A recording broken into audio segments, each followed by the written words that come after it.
இப்போ ஜெயலலிதா வந்து தைரியமாக பகைச்சாங்க. ஆனால் எம்ஜிஆர் எப்பயுமே மத்திய அரசை பகைச்சது கிடையாது. அதையும் அவர் சைதை துரைசாமி சொல்லியிருக்கார். எடப்பாடியோட நிலைமை எம்ஜிஆரோட நிலைமை தான். மத்திய அரசை பகைக்கக்கூடிய நிலைமையில் அவர் இல்லை. இப்போ ப்ரிசைஸ்லி சிக்கலே அதான். 26 எலெக்ஷனில் நீங்கள் தமிழ்நாட்டில் போகும்போது ஒரு மிக வலுவான கூட்டணியை திமுக கையில் வச்சுருக்கு. இந்த கூட்டணி உடையாது.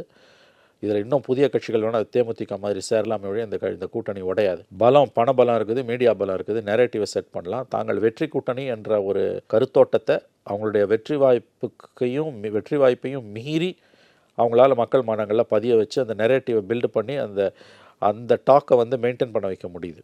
கையில் மாநில அரசும் இருக்குது. அப்போ அந்த கட்சியை எடுத்து நீ ஃபைட் பண்ணணுன்னா மத்தியில் இருக்கக்கூடிய ஒரு கட்சி ஆளுங்கட்சியோட உதவி இல்லாமல் ஃபைட் பண்ண முடியாதுன்றது தான் அதிமுகவுக்குள்ள பெரும்பாலானவர்களுடைய எண்ண ஓட்டமாக இருக்கிறது. ஆனால் இதை சொல்லக்கூடிய அதே நேரத்தில் நான் சொல்கிறேன், உங்களுக்கு வந்து ஒரு சாய்ஸ் கொடுத்தா அவர் கண்டிப்பாக பிஜேபியோட போக மாட்டார், விஜயோட தான் போக விரும்புவார். ஆனால் அந்த சாய்ஸை பிஜேபி கொடுக்காது, கண்டிப்பாக கொடுக்காது. அதனால் வந்து அவங்க பிஜேபியோட தான் போயாகணும், வேறு வழி அவங்களுக்கு கிடையாதுன்றது தான் என்னுடைய கருத்து.